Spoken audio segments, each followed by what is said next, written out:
Lights, camera, action. Welcome to the Scrapbook Podcast, Director's Cut. And welcome back to the Scrapbook Podcast, Director's Cut. I am your host, Jody Pratt, with my fellow host, Patrick Wigfall. Yo. And we have a story to tell. Well, actually, I do. If you could see my eyes. All right, so we have Ibulo, right? Kenny, he's 21. And then we have Venel Costa, right? He's 46. And Ibulo, he's a young man and that follows his lover around, and his lover is Venel, right? And Venel, they met in a foreign country. I want to say Europe, like France or you know, the Czech Republic. Are those both like males? Yes, they are. Okay. The Czech Republic or something like that, right? And Venel was he's a murderer, and they found each other just in a bar one day and shit like that. And I want to say after sex or something like that, Venel begins to strangle Ibulo, right? Mm-hmm. And the look in Ibulo's eyes were the eyes of something different from what Venel was looking for in his victims, so he doesn't kill him, right? So Ibulo feels like this is his second chance in life, and this is his chance to. I'm thinking anime on this shit, so everything doesn't exactly make sense. So this is his chance to live for something that he hasn't lived for before. You know what I mean? Before it was just traveling and finding, you know, random guys and having sex with them. And now it's, if he didn't kill me, this must mean it's love to him, right? Ibulu calls this nigga king, right? After he's seen him murder and seen him kill and shit like that. And he doesn't necessarily like death. He doesn't like killing, like him murdering himself, but he likes the notion of death. It's romanticized to him.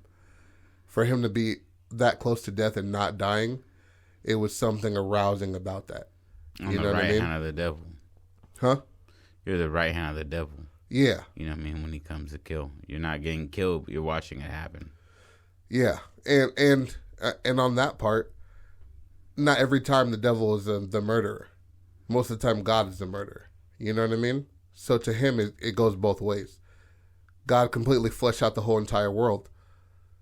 Not the whole world. Yes, literally the whole world, and it was a nigga on the boat. You know what I mean? That there's survived. No way that happened. It doesn't matter because you believe in the devil, so you got to believe in all the other shit. I don't. Right? We're talking about. So he even picks some of the victims that he kills and shit like that Venel kills. And I have written down Ibulu can't take the physical act of murder. It makes him literally sick to the point of vomiting. And the moment he thinks about it, the moment he thinks about him murdering somebody, he literally throws up. He vomits, right? Okay. But Ibulu loves the notion of death. Your soul leaving your body to a better place, and simply not knowing what lays next. This world for him is so monotonous. He romanticizes his own death. You know what I mean? And he throws up the moment he thinks about killing himself. So that goes on the lines of the romanticism of death and the act of death are two different things. You dying and you wanting somebody to die or making somebody die are two different things, you know what I'm saying? Especially in his mind. So they travel back to, I want to say America or whatever the fuck. And I want to say everybody that they kill, Ibulo dresses up in a certain way. They're usually nude after Venel kills them, and it's usually by strangulation. He doesn't like open them up or anything like that. And he dresses their body with dried plums, wheat, and jasmine. And every one of those have like a special meaning to him. Mm-hmm. But that's what he does. He dresses them up just to send them off in a beautiful way. That's how much he romanticizes the idea. But during it, him hearing Venel strangle these people, he's throwing up. You know what I'm saying? And he usually comes out afterwards and dresses up these bodies and sends them off and shit like that. So the reason why they came back to America, it was because he wants to kill his stepdad. His stepdad is a philosopher. And for him to be so cocky in the matter of he knows what life is and what the meaning of life is, pisses Ibulu off so badly. In the fact that he just like, you haven't even seen death. How are you going to romanticize or make life so simplistic? How do you have it all figured out? And it's more so him resenting that he has it figured out and the meanings of different things and how he has his life mapped out, his stepdad. But he's always resented him for the fact that his knowledge, more so anything, his knowledge of life is so clear cut. And these theories and shit like that, it just pissed him off all the fucking time. And he sat with Venel maybe through like 11 or 12 murders or something like that. And they come to America, kill a couple more people, and same ritualistic thing with the dried plums, the wheat, and the jasmine over these victims and shit like that. So he goes to dinner with his parents, and he introduces Venel. And Venel, in his eyes, Venel is this great, big Greek, olive complexion, big bearded, gorgeous man, Adonis type of nigga. You know what I mean? And he's just mesmerized by this guy. And in the acts that he does, he has the power to take away life. He's God to Abulo, right? And they sit down in dinner and they're talking and shit like that.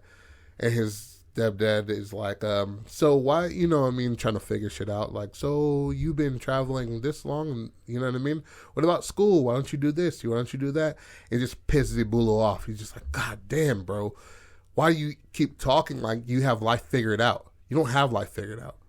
You don't even have kids, bro. How do you know what I'm saying? Trying to go the long way on amping himself up to prove to Venel, like, he deserves to die. Can't you see? Like, type of thing. You know what I mean? So, they go after dinner and shit like that. They like Venel and shit. And he goes and, they have a sit down in the den, right? And Venel asks his stepdad to, you know what I mean, come into the room with him in a way that it's like, I know a gay nigga when I see one type of thing, but it's anime shit, so it doesn't necessarily make sense fully, but it just has to go this way. You know what I mean?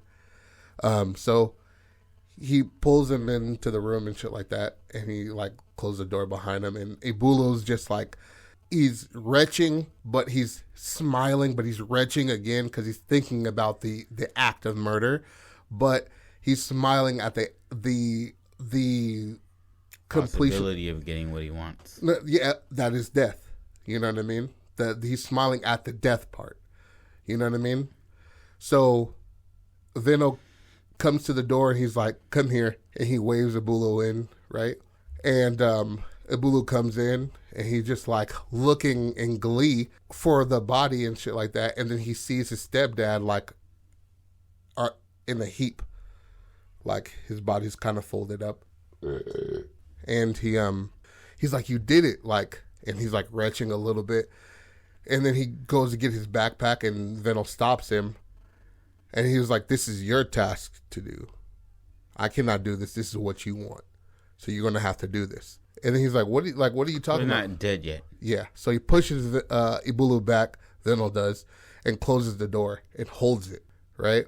And Ibulu's like trying to stay quiet because his mom is still in the house. And then he goes and he's just like pacing in the room and shit like that. And he gets on top of his stepdad and starts to strangle him. Then he just starts to vomit on top of his stepdad. It's just like endless like heaps of everything he ate, everything he drank, down to the bile. It's just pouring all over his stepdad, and he's just choking him and choking him and choking him. until he like finally suffocates him through his own vomit. His hands were too fucking weak to even strangle this guy. Venom did most of the work, but he finished it, right? Mm-hmm. And he sits there and he's in silence this whole time, like after he killed him. Then when he opens the door, comes in this gross, grotesque looking old man. And he's just like, what the, like, who the fuck, who are you? And he was like, it's me, Venom. And he was like, no, my Venom is this big, giant Greek man. And you know what I mean? With these large muscles. Adonis. And yeah, that's who it is. And he was like, no, look, like, and he's showing him pictures. And this whole time, it was just this feeble, perverted man that he's been with this entire time. He romanticized this man into being a god, into being a king. And all this time, it was nothing of the sort. It was a gross thing. You know what I mean?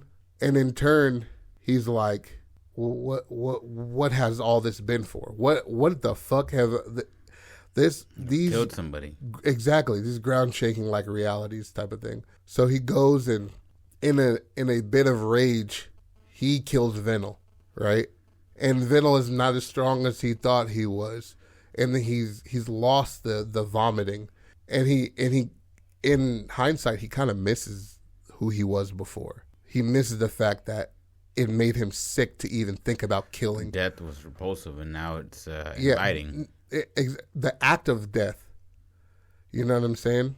The physical act of killing somebody was repulsive. Now it's as inviting as the idea of your spirit or your energy going on further. You know what I'm saying? What you romanticize, now you can make happen. Exactly. And so... That's beautiful. The end is him dressing both bodies in the plum, the dried plum, the wheat, the jasmine, and him sitting with himself until his mother finds him the next day. And then that's it. It's going to be a dry end. You know what I mean? You know those dry ends where when you pan away, you're like, fuck. Yeah. You know what I mean? It's not like that, like, you're walking away with blood still spilling out. Like, nah, bruh sat there and waited for a whole night.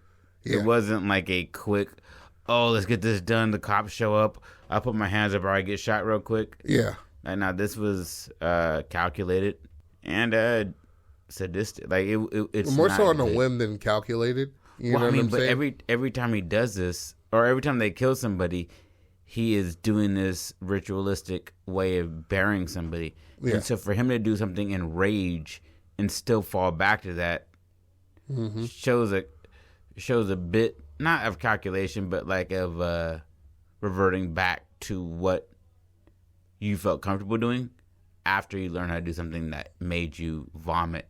Yeah. To kill and then dress somebody is a whole mental gap. Yeah, absolutely. You got to learn how to like mentally take that in, because I couldn't look at a dead nigga before. Yeah. And now I've killed somebody and then I'm going to dress them. That's the thing. Like, I couldn't fathom even killing myself. You kill somebody by throwing up on them. Yeah. You know what I mean?